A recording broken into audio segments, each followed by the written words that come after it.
துக்கம் சோகம் எல்லாம் வெக்கம் விட்டு சொல்லுங்கள். அங்கே அழுதிட உரிமை இல்லையா?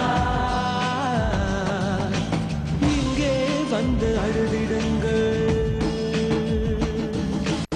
உண்மை என்னும் சாட்டை எடுத்து மிருகத்தோலை புரியுங்கள். நெஞ்சை எழுத்தும் பாரம் குறைந்து நிம்மதியோடு சிரியுங்கள். கதையல்ல நிஜம், இது கதையல்ல நிஜம், நிஜம் இது கதையல்ல நிஜம்.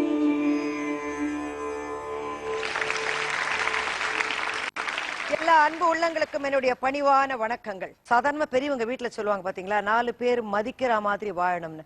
இதையே நம்ம பிராக்டிஸ் பண்ணி பிள்ளைகள்ட்டையும் சொல்ல ஆரம்பிச்ச உடனே அந்த பிள்ளைகளுக்கு சின்ன வயசுல இருந்தே மைண்ட்ல அது வந்துருது. 4 பேர் மதிக்கிற மாதிரி வாழணும். குறிப்பா ஒரு ஸ்டேஜ் வரும்போது, டீனேஜ் வரும்பொழுது அந்த 4 பேருங்கிறது தன்னுடைய நண்பர்கள், அந்த இளவட்டங்கள், பெண்களா இருக்கட்டும் ஆண்களா இருக்கட்டும், அவங்க எல்லாம் என்ன மதிக்கணும், அவங்க முன்னாடி நான் ஒரு ஹீரோ ஆகணும், ஹீரோயின் ஆகணுங்கிற எண்ணத்தோடயே அவங்க அப்படியே வாழ பழகுறாங்க. சக்சஸ்ஃபுல்லா வாழ்க்கை அமைஞ்சிடுச்சுன்னா ஓகே, அமையலன்னா இன்னைக்கு காலையில எனக்கு தெரிஞ்ச ஒரு தாயின் இடத்துல போன் பண்ணி சொல்றாங்க, 4 பேர் மதிக்க வாழணும், நீ சரியா படிக்கலையேன்னு பெற்றோர்கள் சொல்லியிருக்காங்க. என்ட்ரன்ஸ் எக்ஸாம் எழுதிருக்குது அந்த புள்ள. என்ட்ரன்ஸ் எக்ஸாம்ல எப்படி இருக்குன்னா இப்படின்னு இருக்கு, 50-50 பெற்றோர்கள் கொஞ்சம் கடிஞ்சிருக்காங்க. ஸ்கூல்ல வந்து நீ என்ட்ரன்ஸ் எக்ஸாம்ல சரியா பண்ணல போல இருக்குன்னு சொல்லியிருக்காங்க. இது எல்லாம் சேர்ந்த உடனே உங்களை எல்லாம் நான் அவமானப்படுத்திடுவேன்ற ஒரு பயத்தினால நான் உங்களை விட்டு போகிறேன். அந்த பெண்ணு வந்து ஃபேன்ல தூக்கு மாட்டிட்டு இறந்து போயிடுச்சு. கண்டிப்பா இந்த மாதிரி பல பிரச்சனைகளுக்கு சமுதாயத்துல ஒரு அங்கமான நாம் எல்லோருமே காரணம் தானே, பெரியவர்கள் எல்லோருமே. நாம் ஏன் வந்து இந்த பிள்ளைகள் மேல அதை திணிக்கிறோம்? வெற்றி தான், பலர் மதிக்கக்கூடிய வெற்றி தான் வெற்றி அப்படின்னு அந்த பிள்ளைகளுக்கு நாம சொல்றதுனால அந்த பிள்ளைகள் தேவையில்லாத பல விஷயங்களை ட்ரை பண்றாங்க. இதே மாதிரி ஒரு மோட்டார் பைக் ரேஸ்ல பல பேர் என்ன மெச்சணுங்கிறதுக்காக ஒரு சேலஞ்ச் பண்ணி உள்ள போய் இன்னைக்கு அந்த பிள்ளை எங்க இருக்கார், அந்த தாய் வந்து நம்மகிட்ட பேச போறாங்க. பாருங்க. இது கதையல்ல நிஜம்.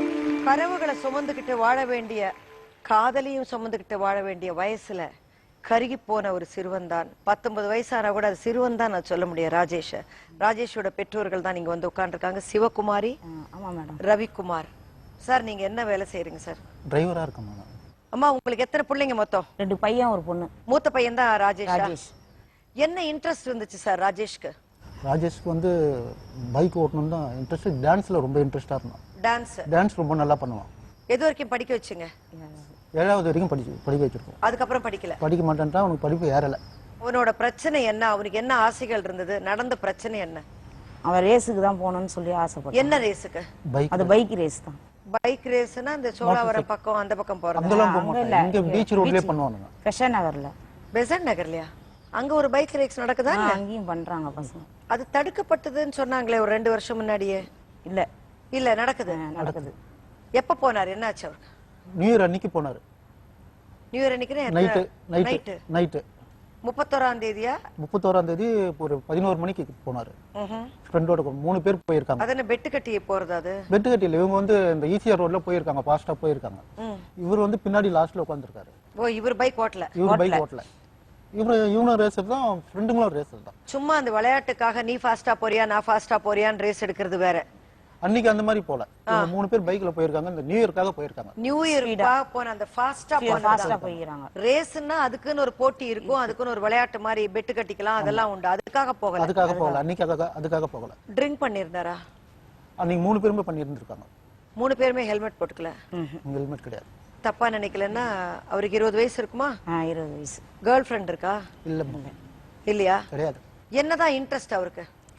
அவனுக்கு தான் இந்த பைக், இந்த டான்ஸ்ல தான் இன்ட்ரெஸ்ட். இது 2 தான். அது 2த்துலயுமே முன்னுக்கு வந்து பெருசா சாதிக்கிற அளவுக்கு ஒண்ணும் ட்ரை பண்ணலையா அவரு?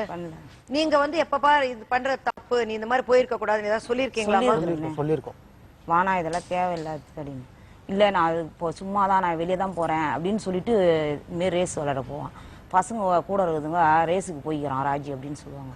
ஒருவேளை நீங்க வந்து அடிக்கடி இந்த மாதிரி வாடுறது தப்பு, அந்த மாதிரி வாடுறது தப்பு, நீ இந்த மாதிரி பெருசா போ அப்படிலாம் சொன்னது கூட அவனுக்கு ஒரு வெறுப்பா இருந்திருக்கலாம். வேலைக்கு போடான்னு சொல்லுவோம். அதுக்கு ஏத்த மாதிரி 2 வருஷமா வேலைக்கெல்லாம் நல்லா தான் போயிட்டு தான் இருக்கு. நல்லா தான் இருக்கு. ஆனால் அன்னைக்கு விபத்து நடந்து போச்சு. ரெகுலரா ரேஸ் வண்டி ஓட்டும் போதெல்லாம் அவருக்கு ஆகல. ஆனால் அது விட்டுட்டு அன்னைக்கு நியூ இயர் அன்னைக்கு கொஞ்சம் மது அருந்திருக்காரு, கூட போயிருக்காரு, விபத்து நடந்திருக்கு. அன்னைக்கு போன பிள்ளைகள் 3 பேர் 3 பேருமே இல்ல அவனுக்கு காலு உடைஞ்சிருக்கு. நடுவுல இவர் மாத்திரம் தான் இவனுக்கு மட்டும் தான் இது ஆயிடுச்சு. இளம் ரத்தம் கொதிக்கிற ரத்தம் ரொம்ப ஹாப்பியா போகணும் ஆஃப்டர் ஆல் நியூ இயர் அப்படிங்கறதுல போய் ஆக்சிடென்ட் ஆகி உயிரை இழந்திருக்காரு. இன்றைக்கு பெற்றோருக்கு குழந்தை இல்லைங்கிற ஒரு நிலைமை ஏற்பட்டு போயிருக்கு.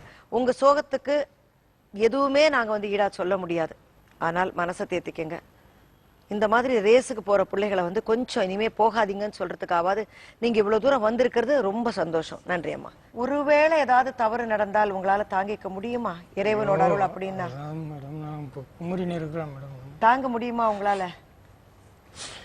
அதனால முன்னுமே நீங்களே தாங்கிக்கலன்னா அப்படி ஏதாவது பிரச்சனை வந்து அவங்க மனைவிக்கு யார் சமாதானம் சொல்லுவாங்க? ஐயோ இப்படி வா துடிச்சிங்கிறா மேடம். ஹாஸ்பிட்டலில் விட்டு அதான் நான் வந்தேன் நான். ஐயா நீங்க தான் குடும்பத்துக்கு தலைவன். நீங்களே வந்து தளர்ந்துடக்கூடாது. வாழ வேண்டிய வயசுல எல்லாத்தையும் சாதிக்கணுங்கிற எண்ணமும் இருக்கும் இல்லையா? அதே மாதிரிதான் பைக் ரேஸ்க்கு நான் போனா நான் ஒரு ஹீரோ ஆயிடுவேன் அப்படிங்கிற எண்ணத்துலதான் அன்ஆர்கனைஸ்டு பைக் ரேஸ்ல பங்கு பெற்றார் தாமரைவண்ணன். அந்த தாமரைவண்ணனோட ஆசைகள் கனவுகள் என்னவா இருந்தது, இன்னைக்கு தாமரைவண்ணன் என்னவா இருக்கிறார், அவரோட தந்தை மனோகரன்ட்ட பேசுவோம். வணக்கம் ஐயா. உங்களுக்கு எத்தனை பிள்ளைங்க சார்? உங்களுக்கு எனக்கு 2 பையன் ஒரு பொண்ணு. இவர் எத்தனாவது? இவர் 2வது பையன், நடுவு பையன். நடு பையன். முதல் பொண்ணு அதுக்கு மேரேஜ் ஆயிடுச்சு. சரி. 2வது பையன் 10th படிக்கிறான். இவரு என்னவா படிச்சிட்டு இருந்தாரா? இவர் 8வது படிச்சு நின்றுட்டாப்புல. படிப்புல இன்ட்ரெஸ்ட் இல்ல? படிப்புல இன்ட்ரெஸ்ட். என்னதான் இன்ட்ரெஸ்ட் இருந்தா அவருக்கு? டிரைவரா கார் ஓட்டுறாப்புல. கார் ஓட்டுற இன்ட்ரெஸ்ட் இருக்கு. ஓகே. கார் ஓட்டுறப்போ இந்த பைக் வந்து எங்களுக்கே தெரியாது.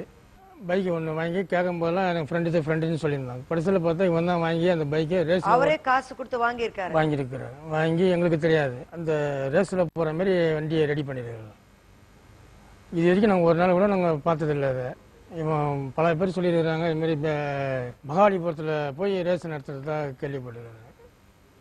அந்த வண்டி கேட்கும் போதெல்லாம் இல்லைன்னு சொல்கிறான். வண்டி எங்க நிறுத்தி வச்சிருந்தாரு? வண்டி வந்து கேட்கும் போது என் ஃப்ரெண்டு வண்டின்னு சொல்லுவான். உங்க வீட்டுல நிக்க வச்சிருந்துருக்காரு? ஆமா. இந்த வண்டி யார்கிட்ட இல்லை என் ஃப்ரெண்டு வண்டி, அவங்க வீட்டில் விட முடியலன்னு சொல்லி இங்கே கூட சொன்னாங்க. நான் காலையில் எடுத்து கொடுத்துருவேன் அப்படின்னு சொல்லுவான். அவர் ரேஸ் ஓட்டுறாருன்னு தெரிஞ்ச போது நீங்க கேட்டீங்களா ஏன் இந்த மாதிரி செய்யறேன்ட்டு? கேட்டதுக்கு அவர் என்ன பதில் சொன்னார்? இது வரைக்கும் தெரியாது. இப்பதான் கோமா ஸ்டேஜில் ஆனதுக்கு அப்புறம் தான் தெரியுது. கோமா ஸ்டேஜில் ஆனதுக்கு அப்புறமா? அப்படின்னா என்ன நடந்தது? செவ்வாய்க்கிழமை 8 மணிக்கு வேலையை முடிச்சுட்டு அவன் எங்க கூட வந்து அயனிங் பண்றோம் இல்லையா, எல்லா வீட்லயும் அவன் தான் துணி எடுத்துன்னு வருவான். போய் துணி எடுத்து கொடுத்துட்டு அவன் டிரைவர் வேலையும் பார்ப்பான், எங்க வேலையும் பார்ப்பான். கொஞ்சம் சுறுசுறுப்பான பையனா தான் இருக்கு. சுறுசுறுப்பான பையன் தான். வேலையை முடிச்சுட்டு நாங்கள் போகிற சமயத்தில் நாங்கள் முன்ன போயிட்டோம். இவன் பின்னாடி வரேன்னு சொன்னான் எமகால.